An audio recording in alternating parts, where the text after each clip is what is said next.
In 1700 England, ruled by rigid manners and silent expectations, a woman with no fortune and no freedom dared to tell the truth. This is the story of a woman who turned everyday lives, with its hypocrisies, its rules and quiet cruelty, into timeless literature, and forever changed how love, society, and women themselves would be written. Let's turn the clock back to meet the woman who exposed her world, with nothing but a pen, Jane Austen. Jane Austen was born at home at Seventon Rectory, 1775, December 16th. She would spend the first 25 years of her life at this address. She was the seventh child in a total of 8 children, and the second daughter. The 6 boys and 2 girls in order of birth were James, George, Edward, Henry, her favourite, Cassandra, her best friend, Francis, Jane, and Charles. Her father wrote in a letter that her name would be Jenny, but she was christened in April of that year as Jane. Middle names were uncommon during this era, so Jane had none. Jane's father was George Austen. His family belonged to the entrepreneurial and professional classes. Her mother was Cassandra Lee. Both were the poorer branches of their families, with no private fortunes. George Austen's father, Jane's grandfather, was a doctor, not a high-status position at the time, died young. He left 2 children, George, Jane's father, and Philadelphia. An uncle paid for George's education at Tunbridge School and St. John's College in Oxford, England. His sister, Philadelphia, was sent to India for marriage. George was destined for a church position. He had a quiet personality, an open face with a ready smile, and always eager to help. After college, he taught at his previous school, Tunbridge, while continuing his divinity studies. He was an assistant chaplain at Oxford before he became proctor of St. John's at the age of 28. Cassandra, Jane's mother, had knighthood in her lineage. Her father and uncle were brilliant. Cassandra had the habit of writing verses for amusement. She prided herself on her common sense. Cassandra was brought up at her father's rectory of Harpston in Oxfordshire, England. Her father retired in 1760 and moved to the resort called Bath. Soon after the move, Cassandra had been visiting family in Oxford when she was introduced to George Austen by a mutual friend, Thomas Powys. He later married them in April 26, 1764, at St. Swithin's Church at Walcott, a suburb of Bath. Jane's parents raised 8 children on a moderate income. Her mum was a homemaker, while her father was in charge of 2 parishes and farmed land he rented from Thomas Knight. The success of these endeavours gave the Austen family a good life. Living at Steventon Rectory was very comfortable. Though it was rural and had no communication, the Austens spent a lot of their time visiting all their neighbours, both rich and poor.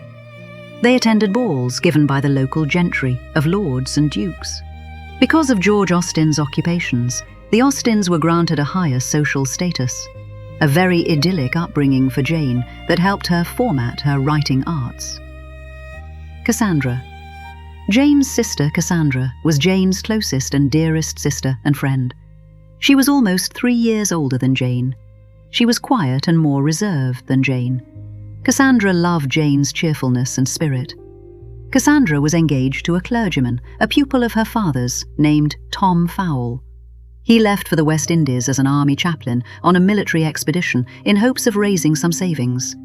He would then come home and marry Cassandra. Unfortunately, he would die from yellow fever before this could take place. Jane was impressed with her sister's acceptance of this news and created a couple of heroines in her writings, Eleanor Dashwood and Anne Elliot, who also could hide their deepest feelings and emotions. After Jane's death, Cassandra wrote, "I have lost a treasure, such a sister, such a friend as never can have been surpassed. She was the sun of my life, the gilder of every pleasure, the soother of every sorrow. I had not a thought concealed from her. It is as if I lost part of myself." It is said that Jane felt the same. Cassandra lived the rest of her life unmarried with her elderly mother, and then alone when her mother passed. Eliza was Jane's first cousin, who married her brother Henry, making her Jane's sister-in-law. Eliza was the daughter of Philadelphia, Jane's aunt on her father's side. Eliza was born in India and was thought to be the child of an affair her mother had with the Governor-General of India. Warren Hastings. He became her godfather and left her money in his will. Philadelphia and Eliza later left India and lived in France during the pre-revolutionary years. Eliza married the Comte de Feuillide and had a son by him whom she named Hastings. While Hastings was still young, the Comte de Feuillide was sentenced to death by guillotine during the French Revolution. Hearing of this gave Jane Austen a lifelong distrust of France. Eliza later moved to England with her mother and her son. She took a liking to two of her first cousins, James, a young widower, and Henry, who were both Jane's brothers. Eliza was 4 years older than James and 10 years older than Henry. She eventually chose Henry, since she did not want to marry a clergyman, which was already James's profession. Even though Henry's parents believed the clergy would be Henry's future as well, Eliza managed to persuade him otherwise. He joined the army and later opened a bank. Jane watched these events unfold and later used them as inspiration for the character of Mary Crawford in Mansfield Park. Two of James' favourite nieces were Anna and Fanny. Anna was the daughter of James from his first marriage. Her mother died when she was just 2. She was sent to live with her 2 young aunts at the Austen house, Cassandra and Jane. She grew up listening to them read early versions of Pride and Prejudice and Sense and Sensibility. Anna had many memories and recollections of her Aunt Jane that she later shared. When her father remarried, she was sent home to a stepmother she did not get along with. She became somewhat of a wild child as a teenager. She got engaged, then broke it off. She eventually married someone her parents did not approve of, Benjamin Lefroy. She was the one who wanted to follow in her aunt's footsteps as a novelist, and the letters Jane wrote to her are wonderful examples of how to write fiction. They are still available to read and are well worth the time for all Jane Austen readers. Fanny was the eldest daughter of Jane's brother, Edward Austen Knight. She became a knight as well. Jane thought of her as almost a sister. She often sought the advice of her aunt about love and marriage. These letters are still available to read as well. Jane's brothers were fun, encouraging, and intellectually stimulating. Her home was idyllic for the times. They lived in a large country rectory. She was able to spend time in many locations, including Bath, which helped her grow as a writer. Firstborn, James, 1765 to 1819, an Oxford University graduate who loved to write poetry and contributed to a college satirical magazine. He never became well known for his literary work, which must have been difficult when his younger sister had so many published works. He married twice. His first daughter, Anna, was very close to Jane. He had 2 more children with his second wife. Jane thought of him as good and clever. Secondborn, George, 1766 to 1838. George likely suffered from epilepsy, along with intellectual disability, and lived with a local family in the nearby village of Monk Sherborne, where the Austens helped pay for his care. Thirdborn, Edward, 1767 to 1852. Edward was a very fortunate lad who was adopted by Thomas Knight, a married but childless man of means. Edward inherited Thomas Knight's estate after his wife died. Her will stated that Edward was to take the name Knight, so when she passed away, he and his children took the name Knight. He was thought to be of good, sweet nature, and all who knew him loved him. Edward's wealth also helped Jane later in life. He provided the family with Chawton Cottage on his estate, where Jane revised and published many of her most famous novels. Fourth son, Henry, 1771 to 1850. Optimistic and self-confident, he was Jane's favourite. He was the one who married Eliza, the first cousin he and James were both in love with. His parents had destined him for the church, but Eliza had other plans. She did not choose James, since he was already employed in the church, so she persuaded Henry to leave that path. He became a commissioner in the army and made connections that helped him establish a bank after he left the army. Jane and Cassandra visited Henry and Eliza often and took part in London aristocratic life. After Eliza passed away, his bank failed, and he found himself turning to the church for an occupation. He lived the rest of his life poor. Fifth son, Frank, 1774 to 1865, lived to the age of 91. Jane thought her brother Frank was a loving family favourite. She admired his practical skills. He joined the Navy and became an admiral in the Royal Navy and was knighted for his service in the Napoleonic Wars. It is said he ran his household like an admiral. He was a great influence on Jane and her writing, serving as a model for characters like Captain Frederick Wentworth and Captain Harville, both from Persuasion. Sixth son, Charles, 1779 to 1852. He joined the Navy at the age of 14 as a midshipman and eventually became an admiral. Charles had a sunny disposition, which it is said he inherited from his father. He spent many years at sea away from home, and when he eventually returned, he brought a wife and child from the West Indies. Jane kept up with her sailor brothers and used her knowledge of their adventures in two of her books, Mansfield Park and Persuasion. In 1782, at the age of 7, Jane went to a boarding school run by Mrs. Corley in Oxford, who was a relative of the family. Cassandra was 10, and a cousin, Jane Cooper, who also attended, was 12 at the time. After a few months at Mrs. Corley's school, a measles epidemic swept through the school. When the girls relocated with Mrs. Corley to Southampton, they became very ill with typhus, a disease caused by infected lice. Soldiers returning from Gibraltar were most likely the carriers. Today it would be cured with antibiotics, but not in 1783. Mrs. Jane Cooper came to pick up her daughter Jane and the Austen sisters. She unfortunately caught typhus and died. Jane Austen, who nearly died, was the sickest of the three cousins and needed 18 months to recover. All the girls did eventually recover.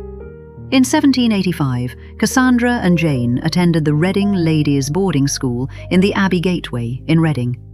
They attended this school for 18 months and left in 1786 due to a lack of funds to pay the tuition. Their father had suffered a loss of farm income due to the harsh winter. The girls studied writing, spelling, history, French, geography, needlework, dancing, drawing, and music. This was the end of Jane's formal education. Jane and Cassandra continued their education at home, guided by their father using his library and their brother's school books. The school building is said to have inspired Mrs. Goddard's school in Emma. At the age of 11 or 12, Jane began writing plays and stories to entertain her family and friends. She also wrote poems and kept all her writings in 3 notebooks. These writings included themes such as brawling, drunkenness, and sexual misbehavior. She also wrote spoofs and parodies of novels that were popular at the time. She called the first notebook Volume the First, which reveals a very mischievous young writer. Her stories were full of outrageous behavior, dramatic fainting, and sharp satire, showing that even as a teenager, she was already poking fun at the popular novels of her day. These playful early stories were more than just family entertainment. They were Jane Austen's training ground, where she developed the wit, satire, and sharp observations of human behavior that would later make novels like Pride and Prejudice so beloved. As a 14-year-old teenager in 1790, Jane Austen wrote Love and Friendship that year. This was a mockery of the popular novels of Sensibility. The next year, Jane wrote The History of England, a 34-page manuscript that included 13 watercolour miniatures by Cassandra. In 1792, at age 17, she wrote Leslie Castle, a comic novel. She also started working on Catherine, or The Bower, which was a more realistic novel about a young, lonely, orphaned teenager. This novel was left unfinished. The next year, she finished Volume the Third. She celebrated her 18th birthday at the Dolphin Hotel in Southampton. Interesting fact: world events. The same year Jane turned 18, King Louis XVI was guillotined on January 21, 1793. France declared war on England on February 1, 1793. The Reign of Terror began under the French Revolutionary Government on September 5, 1793. Marie Antoinette was executed on October 16, 1793. Through Jane Austen's novels, she provided escapism for her readers during the war years. Many of her male characters were inspired by her brothers and their navy careers. Historians often call the conflict between Britain and France from 1793 to 1815 the Long War, because it lasted more than 2 decades and shaped nearly all of Jane Austen's adult life. In 1794, she started and finishes a novella called Lady Susan. This story is a sharp and witty satire of 18th century social conventions and the absurdities of high society. This story was never published until long after Jane's death in 1871. 1795, she starts writing Eleanor and Marianne. She writes this novel in letter form, and she later reworks it to become Sense and Sensibility. In December of 1795, Jane danced and flirted and possibly fell in love with a young Irishman, a lawyer-to-be, Tom Lefroy, the nephew of a friend of hers, Mrs. Lefroy, who was the wife of a vicar in a nearby parish. He was visiting during the Christmas holidays in December. Since Cassandra was away at the time, visiting her fiancé's parents, Jane wrote her letters about Tom. This short flirtation did not last long, as Tom left to return to Ireland to begin his law studies in January of 1796, and Jane never saw him again. Tom Lefroy later became Lord Chief Justice of Ireland. Some historians believe he may have influenced aspects of Pride and Prejudice, though that connection is still debated. She told her sister he was good-looking and gentlemanly. It is said their brief encounter was simply a young girl seeing who might be available as husband material. Cassandra later wrote that after Jane's death, there had been an unknown gentleman whom Cassandra believed would have been perfect for Jane, but unfortunately he passed away. No name was ever given. Jane began First Impressions in October of 1796 and completed it in August of 1797. Her father, Reverend George Austen, offered the manuscript to a publisher named Cadell, who refused to look at it. This novel would later be heavily reworked to become Pride and Prejudice. She also began revising another novel called Eleanor and Marianne, which would eventually be published as Sense and Sensibility. Jane then went to Bath with her mother and stayed with her aunt and uncle. Interesting fact: Bath, Somerset, England. While learning about Jane Austen, you'll often hear that she visited Bath many times. If you've heard of Bath but never knew why it was so important to Jane, her sister, and even her mother, let's investigate. About 97 miles, 156 kilometres, west of London, the city of Bath in the county of Somerset was, in Austen's time, the shining centre of English high society. Behind its golden stone streets, the city came alive with elegant balls, whispered gossip, romance, and ambition. Visitors flocked to heal in its steaming mineral waters, glide through candlelit dances, and promenade through the grand assembly rooms in their finest attire. For a brief but brilliant era, Bath wasn't just a spa town, it was the social heartbeat of England, a place where fortunes were flaunted, reputations were shaped. It was here, among Bath's glittering ballrooms and fashionable promenades, that Jane observed the manners and ambitions of society that would later fill the pages of her novels, such as Northanger Abbey and Persuasion. In 1798, Jane begins Susan. She visits her older brother Edward and his family in Godmersham in Kent.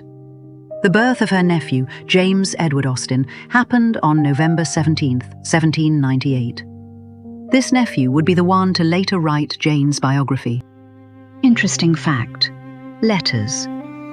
Since Jane was known to be a very prolific and accomplished writer, it is speculated that she may have written several thousand letters in her short lifetime. Of these thousands, only 161 have survived.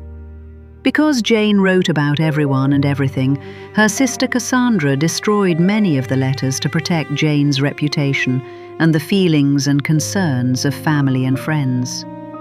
In some of the surviving letters, entire passages were carefully cut out with scissors, suggesting Cassandra edited them before preserving them. In 1799, Jane Austen finishes Susan, which later becomes Northanger Abbey. Jane and her mother, and her brother Edward and his wife, travelled to Bath to seek help for Edward's gout. He tries the spa waters for relief. Interesting fact: the scandal. In an unexpected turn within the Austen family, Jane's wealthy maternal aunt, Mrs. Lee Perrot, became the centre of a notable scandal. In 1799, she was accused of stealing a small card of white lace from a shop in Bath, despite having legitimately purchased a card of black lace earlier that day. The shopkeeper later pursued her, insisting she had taken the more expensive lace without paying, and the lace card was found on her person. Mrs. Lee Perrot was arrested and held in custody for 7 months while awaiting trial. Because of her status as a gentlewoman of means, she was not housed in the public jail. Instead, she and her husband stayed with the prison governor, Edward Scadding. During this time, Jane and her mother visited her to offer their support. Mrs. Lee Perrot eventually faced a full jury trial. After a 6-hour hearing, the jury took only 15 minutes to find her not guilty. She was extremely fortunate. Because the alleged stolen item was valued at 5 shillings, she could have faced severe punishment under the law at the time, either death by hanging or deportation to Australia for 14 years. Theft of goods worth 5 shillings or more could carry the death penalty. Some historians believe this aunt may have inspired 2 of the less pleasant characters in Jane Austen's novels, Lady Catherine de Bourgh and Mrs. Norris. In 1800, Jane Austen's parents decided to retire and relocate to the city of Bath. No new novels were started during this time, as Jane used her time to revise earlier manuscripts she had already written. She also spent time helping her parents prepare for the move while visiting family and friends. In May of 1801, Jane, Cassandra, and their mother moved to 4 Sydney Place in Bath with George Austen. Jane had started a novel called The Watsons, which was never completed due to the interruption of the move. It is said that Jane struggled to feel at home in her new surroundings. That summer, while on vacation, she met an unknown clergyman, a possible suitor. He was supposed to return, but Jane's family later learned that he had died. It is now 1802. Jane and her sister Cassandra went to stay with their good friends Catherine and Alethea, along with their widowed sister Elizabeth. They lived in a large, beautiful Georgian-era manor called Manydown Park. Jane's friends had a younger, wealthy brother named Harris Big Wither. He was 21 at the time, and Jane was 27. During the visit, Harris Big Wither proposed marriage to Jane. Jane accepted Harris's proposal that day, but spent the night awake, wondering what she had done. No one really knows the reason she changed her mind, but most assume she realized she did not love him. When Sunday morning came, she withdrew her acceptance and sent a message to her brother James to come and bring them home immediately. She remained friends with his sisters, as well as the 3 Lloyd sisters. Martha Lloyd would later come to live with Jane. By turning down Harris Big Wither the next morning, Jane Austen chose uncertainty over a secure but loveless marriage. A decision that echoes the values we later see in her heroines. Interesting fact, the rejected one, Harris Big Wither, who was engaged to Jane Austen for just 1 night in 1802, later married Anne Howe Frith in 1804 in Sussex, England. They were said to be very happy and went on to have 10 children. When his father died, Harris inherited Manydown Park, but rented it out instead of moving in. He passed in 1833. Ironically, the estate he inherited, Manydown Park, was the very place where Jane Austen had once been expected to live as his wife. One can't help but wonder, if Jane Austen had accepted that proposal, would she have had time to write the novels we treasure today? In 1803, Jane finished her first novel, Susan, and sold the manuscript to the publisher Crosby and Company for £10 British. The novel was never published, however, because the publisher later went out of business. In 1816, Jane's brother purchased the manuscript back for the same £10. The following year, it was finally published under the title Northanger Abbey in 1817. Jane visited Lyme for the holidays, and the next year she spent the summer in Lyme Regis with her brother Henry and his wife Eliza. During this period, she suffered the loss of a dear friend, Mrs. Anne Lefroy, who died in a riding accident. Jane later wrote a poem in her memory. She also moved to Green Park Buildings, still in the city of Bath. Lyme Regis, England. Lyme Regis, England, is a town in the county of West Dorset, known as just Lyme in Austen's book Persuasion. It is located on the southern coast, along on the English Channel. In Jane Austen's days, as in now, Lyme was a fashionable holiday destination seaside resort known for its cliffs, Cobb Harbour, and natural beauty. Lyme Regis plays a memorable role in Persuasion, where a dramatic fall on the Cobb becomes one of the novel's most famous scenes. On January 21st, 1805, Jane's father, Reverend George Austen, passed away suddenly. His death created financial hardship for his wife and 2 daughters. Many biographies note that this period after Reverend Austen's death was one of the most unsettled and difficult times in Jane Austen's life, with several moves and financial uncertainty. They had to look for less expensive lodgings in Bath, as they were now relying on Jane's brothers for support. Martha Lloyd, a close friend, moved in during the summer. The family moved to Gay Street in the spring and then again to Trim Street in the fall. They visited Godmersham in August.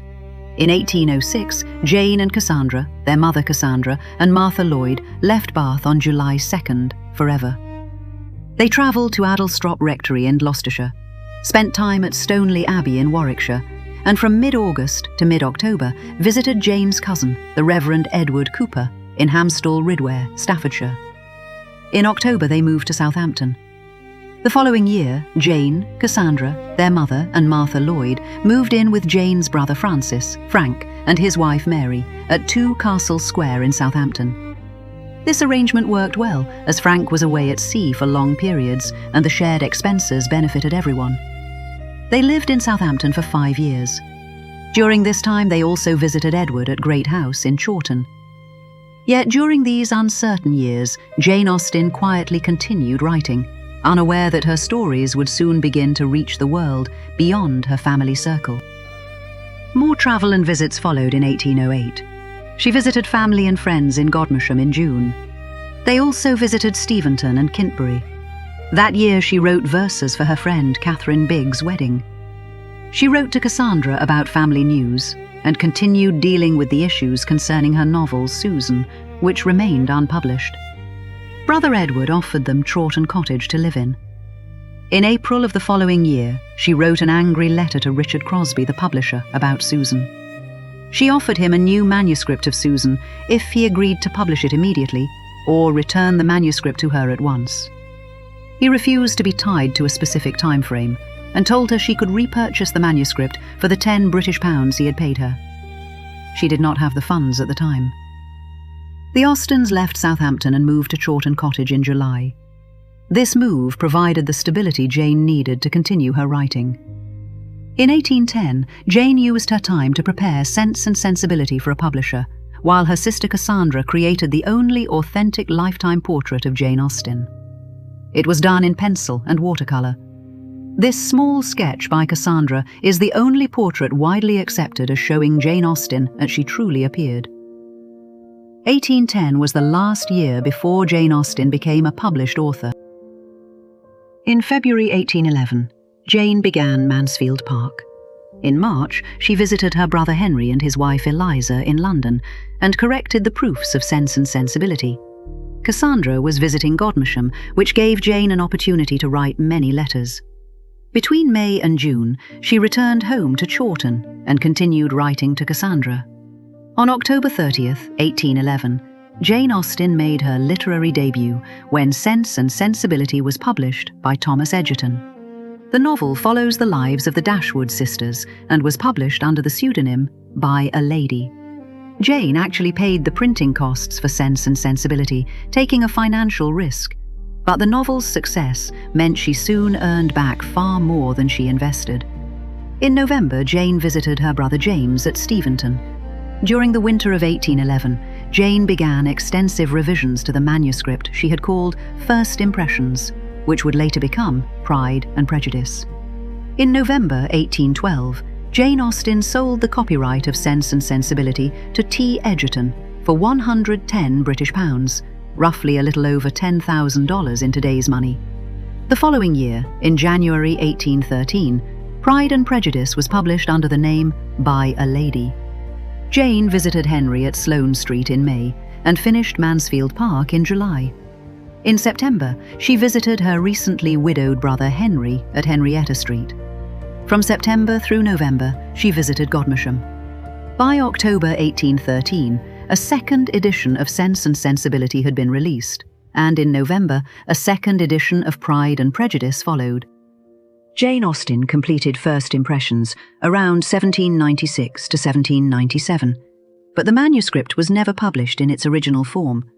She later revised it heavily, and in 1813 it was published as the novel we know today, Pride and Prejudice. The author was listed simply as by a lady. After Jane's death, her nephew James Edward Austen Lee wrote a biography titled A Memoir of Jane Austen, published in 1869. It was in this book that Jane Austen's name was publicly revealed as the author for the first time. The woman once known only as a lady would become one of the most celebrated writers in literary history. In January 1814, Jane began writing Emma. In March, she visited her brother Henry. In May, Mansfield Park was published. Between August and September, Jane visited Henry at Ham's Place. During this time, she exchanged letters with her niece, Anna Austen, about novel writing. In November, Anna married Benjamin Lefroy and ceased writing. In August 1815, Jane began Persuasion. From October to December, she stayed with Henry at Ham's Place, where he was seriously ill. She nursed him while also working with a new publisher, John Murray. During this period, Jane visited the Carlton House Library and corresponded with the librarian, James Stanier Clark. In December, Emma was published, with a dedication to the Prince Regent, an admirer of her work. Jane reportedly had little admiration for the Prince Regent, but felt obliged to dedicate the novel to him after visiting his library at Carlton House, where his librarian encouraged her to do so. She felt she could not refuse a royal request. The Prince Regent's librarian even suggested story ideas to Jane Austen, but she politely declined, saying she could no more write a grand historical romance than an epic poem. Now it is March 1816. That month, Walter Scott published a highly favourable notice of Emma in the Quarterly Review. Jane was not feeling well but continued to write despite her illness. In May of that year, Jane visited Cheltenham Spa with Cassandra, hoping to find a cure for her failing health. They stayed there for roughly 3 weeks, trying the mineral waters that were believed to cure her symptoms of fatigue, rash, and fever, but to no avail. In August, Jane finished Persuasion, originally titled The Elliots. In January 1817, Jane began The Brothers, later published as Sanditon. In March, she abandoned Sanditon after completing 12 chapters because of worsening illness. By April 1817, Jane was confined to her bed.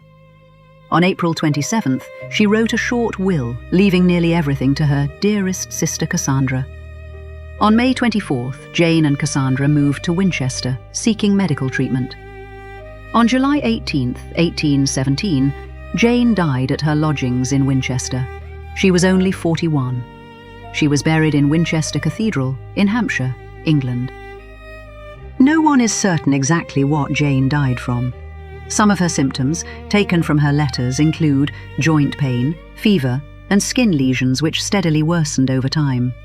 These symptoms fit the criteria for an autoimmune disease, such as systemic lupus erythematosus. Other theories include Addison's disease, Hodgkin's disease, tuberculosis, and even arsenic poisoning. Arsenic was actually found in some medicines during Jane Austen's day. A lock of Jane's hair has tested positive for arsenic. Research conducted at the British Library suggests that Jane Austen may have developed cataracts due to accidental poisoning from a heavy metal such as arsenic. Crime writer Lindsay Ashford suggested in 2011 that Jane showed unusual facial pigmentation at the end of her life, a symptom sometimes seen in cases of arsenic poisoning. The exact cause of Jane Austen's death will most likely never be known. Whatever the cause, Jane Austen's short life left behind a literary legacy that continues to influence readers around the world. In December 1817, Persuasion and Northanger Abbey were both completed, but unpublished at the time of Jane's death.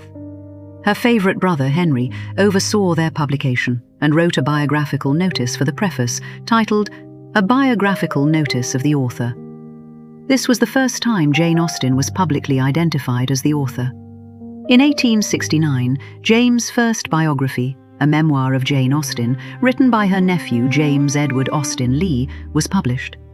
In 1925, Sanditon was published under the title Fragment of a Novel by R.W. Chapman.